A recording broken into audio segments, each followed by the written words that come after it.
This program is made possible by a grant from Wachovia Bank and Trust Company.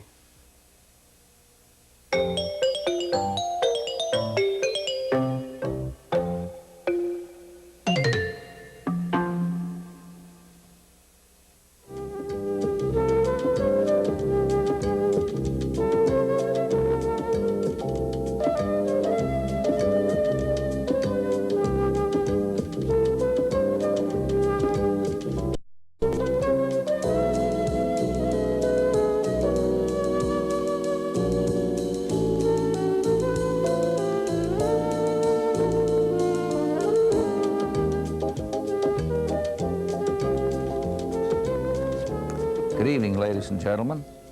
I'm delighted this evening on North Carolina People to have you meet Albert Edwards, who is a longtime pastor of the First Presbyterian Church in Raleigh, a very widely known minister and preacher. He has his own television congregation of tens of thousands of people on Sunday. And Albert, it's just delightful of you to break away and come over and sit with us this evening on this program. We welcome you, sir. Thank you, Dr. Friday. I'm delighted to be here. You're gracious to let me come. Well, now, you came to this country from living in Scotland when you were 19 years old. 19 years of age. Finished high school there. And why Georgia Tech? well, I came here sort of under some form of duress. Really? I finished high school, had planned to be a butcher. Yes. My mother died when I was born. I was reared by my grandparents. So when I finished high school, I wrote my father, who was with the Georgia Power Company there in Atlanta, and said that I was going to be a butcher. I'd worked for a butcher during my high school years. The reason for that was we slaughtered cattle on Sunday morning, and I didn't have to go to church. So that was one. That was one reason for it. But he took a dim view of it. And he'd been sending a little monetary support to my grandmother, and so he said he'd cut it off. And when my grandmother discovered the monetary support would be cut off, she said, hey, you better go over there and find out what's up.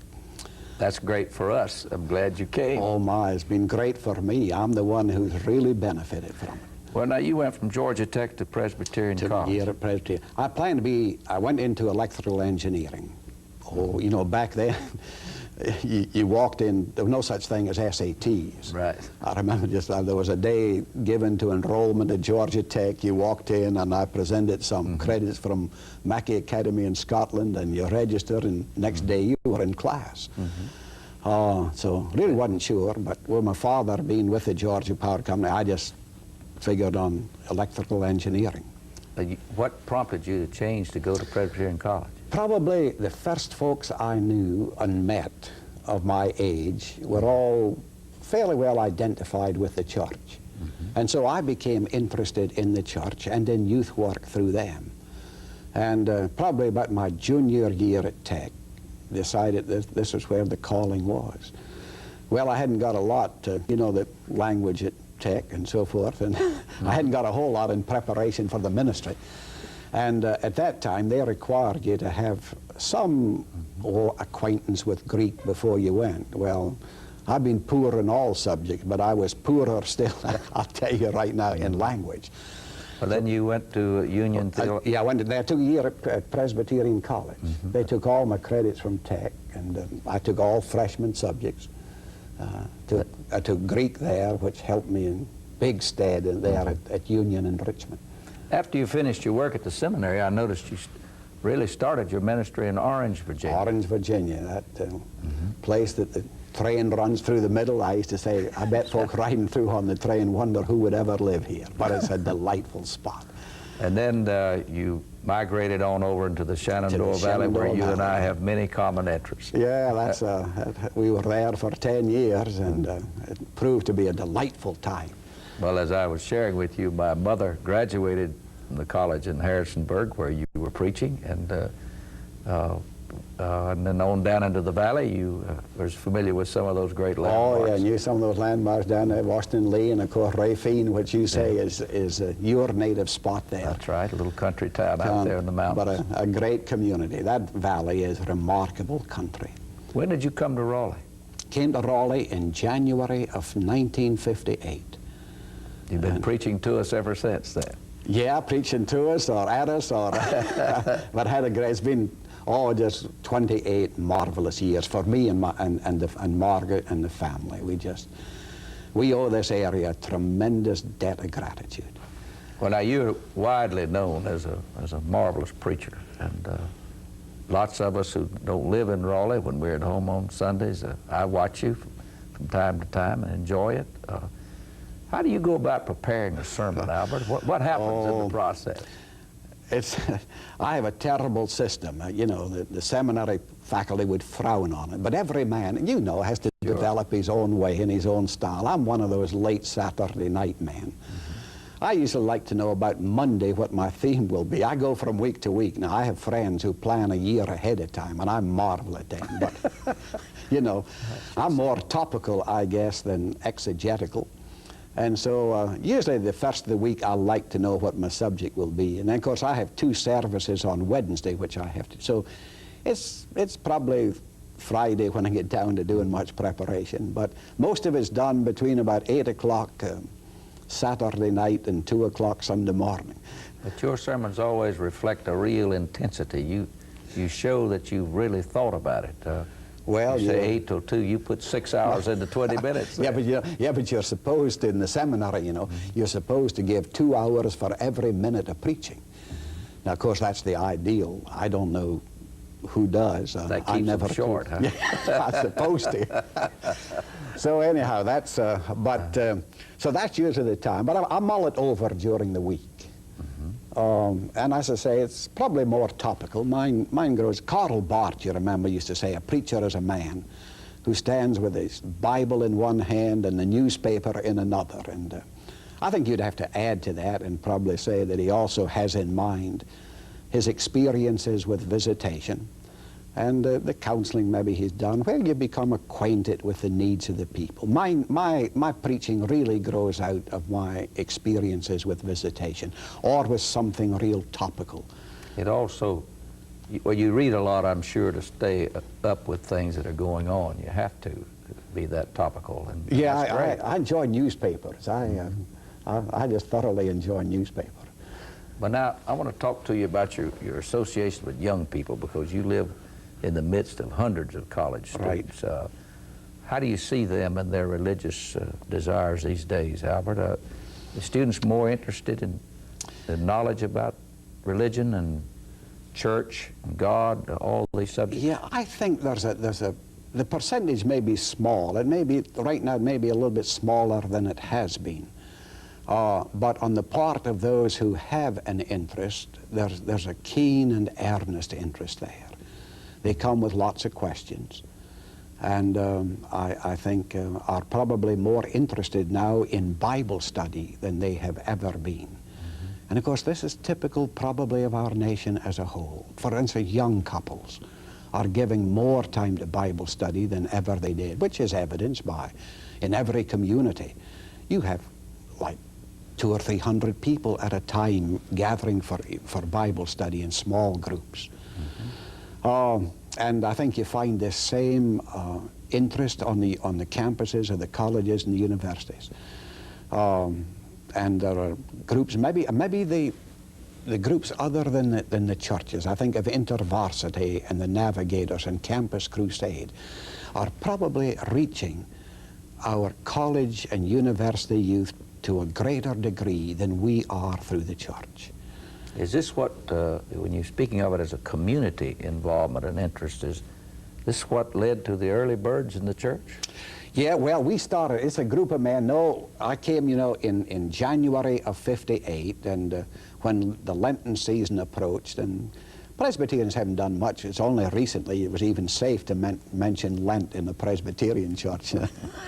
that had Papist association for some of the dyed-in-the-wool Presbyterians, and they shied away from it. Yeah. But we've now come to be more liturgical and more interested in the calendar year, the Christian calendar year.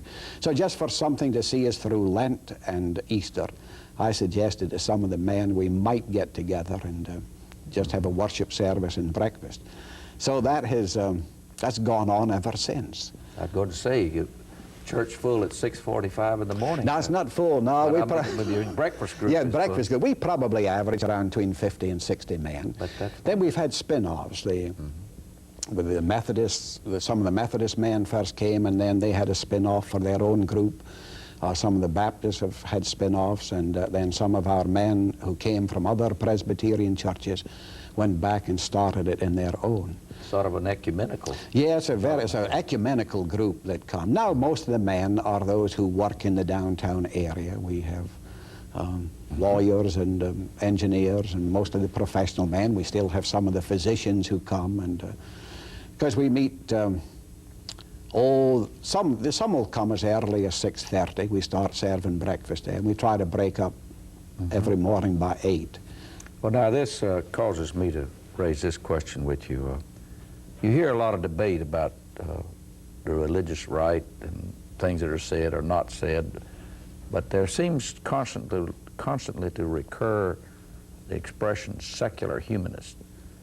I find this hard to identify in the governmental structure of the state. I don't know many people who don't have a conviction about divine providence. Has that been your experience? That's been my experience, and I think it has come to be a term, you know, which sounds good to lots of people, and so there are articles being written on it. Of course, you do find a few who are true, what we would call humanists, which really combines the secular understanding of the world. But more and more, if you pin people down, you find that they are willing to acknowledge, you know, there's a providential power at work in the universe. Now, how they describe that power may differ from how some of us would describe God. I think they're aware that there's more to the world than just themselves. And to me, this is the encouraging thing. We see it in business and professional men more than ever. We see it with young adults. I think, in fact, this is one of the great opportunities the church has right now, is with young adults. They're so interested in learning, and they're sharing, and want to discuss things.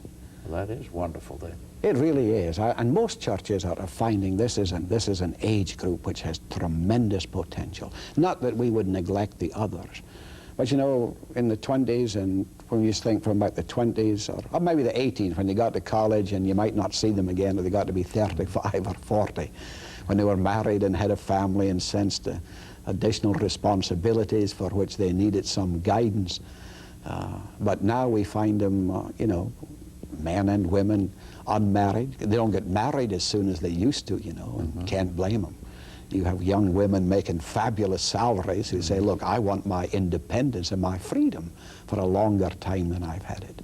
But they are showing a tremendous interest in theology, Bible study. I certainly share your view. I think that more people turning in the use of their minds and intellects these days to these very important considerations, and it's comforting to hear you say. Oh, it really is. I'm tremendously impressed with that young adult range and the enthusiasm they have and the dedication they have. And it's interesting too, in these large Bible study groups, you know, they're made up primarily of so many young women. And at night, a lot of them are young men. But you also have the older ones there too, which is good. Men who'd never given much thought. You know, when that's happening, there's the great mandated to be ye a doer as well as a hearer of the word. Does this lead, in your experience, to the notion that we are responsible for some form of caring and social action? The state's got 1 million people living in poverty. We have 1 million people who'll be over 65 years of age in another few years. These kinds of problems are massive. They're society's problems. Church going to exert leadership here? I think so, to the extent more and more so. I think one of the areas in which many are interested, you know, so many people in the state, I saw the figure, they say about 80% of people in the state, for instance, who need psychiatric help are unable to get it because the cost is so excessive. I remember some years ago, and I was sorry it never worked, the state tried to work with the church in getting people who would volunteer to give their time, just to listen to people. You know, a lot of people aren't seeking advice, they just want someone who will listen. Let them tell you, and then they'll walk out without ever asking for any advice, which is probably well, especially for those of us who are not professionally trained. But I think we're seeing, for instance, you know, an opportunity in the field of the elderly where we are providing retirement homes. Now again, it's a, you know, the church is, each individual is a drop in the bucket, but on a denominational basis, it's very significant contribution. You're speaking of the interest of young people. Does this manifest itself in more young men and women choosing to go to Union, to enter the ministry? Right. Is this happening now? It's happening, it really is. And the interesting thing, Bill, is that many of these men and women going, you see, have come out of the professional field. Engineers, for instance. We have lawyers, men who family-wise have tremendous responsibilities, but yet have felt the call and perhaps have wrestled with it. I think at Union now, about 80% of the classes are composed of men and women who've been out in the business field for years, but who've decided this is where God is directing them and guiding them, and they've finally given in to it. And of course, their prospects in the ministry are tremendous. What does this say or mean in terms of mission overseas, all that involvement? You see a lot of that too? Yeah, we see a lot of that. And of course, overseas mission has always been a significant part of the church. It was one of the mandates, you remember, of Christ, go ye into all the world. And it's not an option, and it's not something we vote on if we are Christians. It's a requirement. The other thing I see there is, for instance, we have so many engineers and physicians who will give maybe, say, a month or 2 months in the summertime, and of their own, pay their own passage, go over there and, of course, stay off times in the mission compounds, but just give hours and hours of service on the mission fields. So many physicians are doing that, surgeons. And of course, it's a tremendous boost to those men who've been on the mission fields for a long time. And here are men coming with the, you know, the latest know-how and the latest experience. Of course, they're having to work with limited instruments and facilities. But that must be enormously satisfying. Oh, to these tremendously satisfying. And of course, these men come back and share with the folks back home what's needed and what's going on. That in turn increases your support. And to me, it's just so, you know, assuring. And we don't get much publicity. And this is true of all denominations. The number of men, and particularly surgeons and doctors, who are giving so much of their time overseas. When did you extend your ministry through television? How long ago? I think we are now finishing, Bill, our 9th year, and our contract will run through the 10th year. And you get, I'm sure, an extensive response to that. yeah, I think the thing that pleases us is that, you know, if folks haven't had a church experience, or, you know, they're not interested in an hour's worship service. But if folks have had a church relationship, they can relate to baptisms and to members being received, and, you know, and just everything that goes on, some business being discussed. And so we find that we minister primarily to people who have had a church relationship and who probably through illness have been unable to attend. Now we have others for whom it's a first-time experience.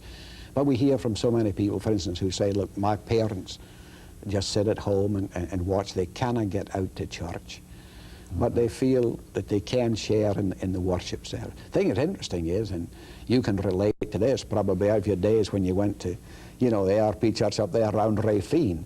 You know, you had a suit probably that you kept for Sunday. What? What, right. You know, I remember in Scotland, right. You know, you had a suit, you either wore it to a wedding, or you wore it to a funeral, or you wore it to church, and for no other time. And we still hear from folks today who say, look, my parents dress still in their Sunday best and sit in the living room. Had a letter some time ago signed by six old ladies in a nursing home in Lewisburg, and they said we put on our best clothes and our heels and they sit on the sofa, and I could just see them there dressed in the Sunday best and with their heels on. But you see, this was a part of, you know, of their Sunday discipline. And, well, you know, you're speaking earlier about who you've had an experience with baptism and all that. That's one of the things about that program. You make me feel as though I'm there. Well, you know, you talk that. to me that way. although you're not looking at us, we know that that child is in your arms, and you say things that are warm and generous to them, and that's an effective ministry. And of course, the child always has an appeal. I'm not saying saying you're in the elderly, can you by no means, but a child like that always has a great appeal to elderly folks. I don't know whether it's reminder of their own families and their own times when they nurtured their own children. But whenever we have a baptism, we always get a great response from people who write in and say how meaningful it was to them. But ordinarily, they are more of the elderly folks. Do you have young people who've just gotten out of the seminary coming? We call it an internship. What would they do with you as young ministers? They work. Yeah, they work with us. We've worked real closely with Southeastern Seminary, good Baptist institution, and we've had some great men and women come there and share with us. We've used most of them for our youth programs. When I'll be 69 in just a wee while, and you begin to lose your contact with, or they look at you and say, hey, that old fuddy-duddy, he hasn't got anything for me. So you face up to the fact that there comes a time when you sort of lose out with them. You don't speak their language as much as you ought to. Yeah, but so you bring in folks that are on their level, and talk to them. And so Southeastern has been a source of tremendous supply for us, turning out some good men in that Baptist seminary. And women, I have a hard time. We've only recently allowed women, to be officers in the Presbyterian Church, and it's not the worst thing. Well, I know you said that you're going to retire, and right. Now tell me, when are you going to start to work on that book that everybody wants to read that you'll write? Bill, there have been so many books written that don't sell. You know that. It's one thing to preach, and it's another thing to write, and I just don't have that writing ability. Now, Mr. Brand, who's our associate minister, has a marvelous, if you've heard him preach, his beautiful language and everything is written out, and I just don't have that ability.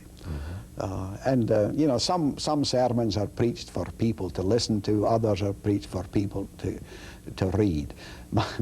Mine, listening, so if you don't like it, you can cut it off. Of course, if it's a book, you can still put it down.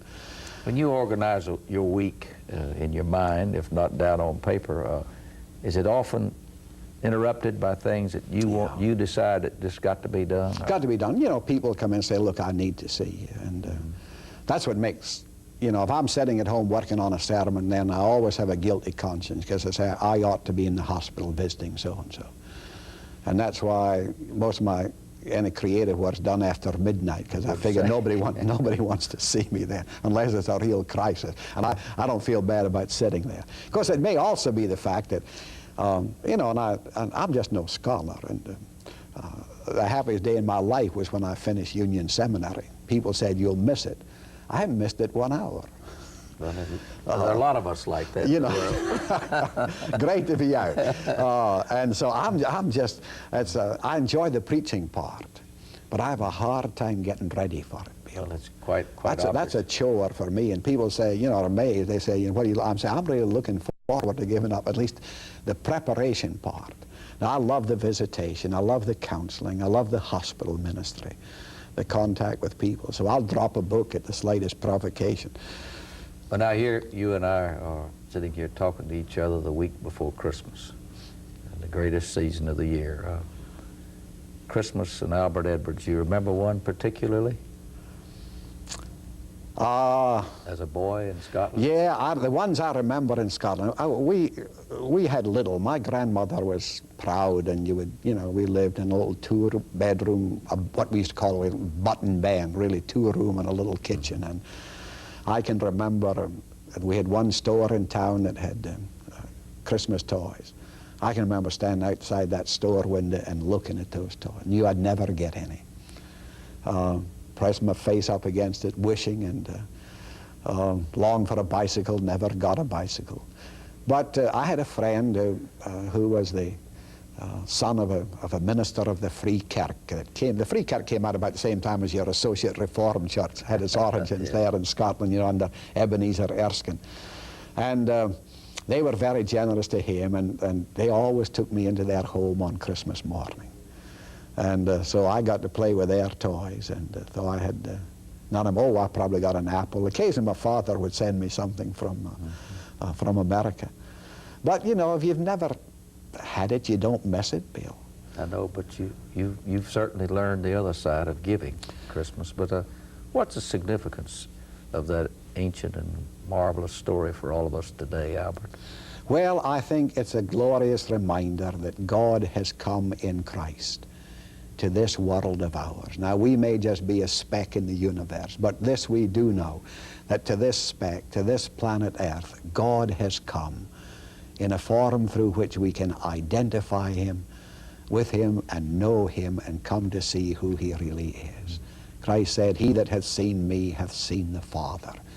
And giving, of course, that designation, that appellation to God, which is the most significant of all, that God is Father. But it's also an assurance, you see, that God keeps his promises. Way back to Abraham, you remember, he said that out of the nation that you will help me establish, Abraham, I will bring one who will be a blessing to all the world. Now, it was to be centuries later, and folks thought maybe he'd forgotten the promise. But Christmas is ever a reminder to me, you see, God keeps his promises. He may delay in their fulfillment, but he keeps them. Do you believe people today, I'm sure all of us rooted in that kind of heritage, are more concerned about peace in your lifetime? Oh, very much so, because I expect we know more of the dangers that we confront in the world with nuclear warfare. And I think there's a real earnest interest on the part of people.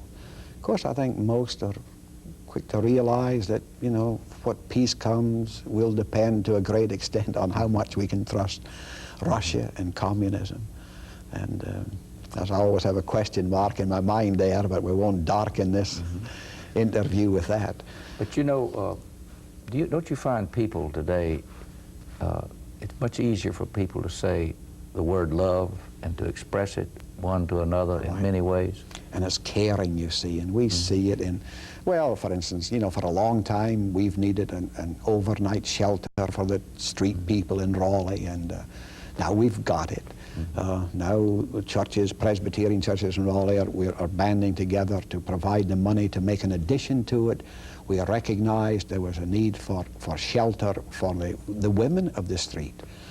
And, you know, you go to the churches and you explain it to them, and, you know, they come through with the money. You know, because for a lot of people this is something positive. But I've discovered if you have a need and present it, oh, the response is marvelous, Bill. Well, you know that. We've run out of time, but for yourself and all of our people on the program here and myself, I know you want to join me in saying Merry Christmas to all who are viewing and a good New Year. I surely do, and may it be a glad and a wonderful Christmas for so many people.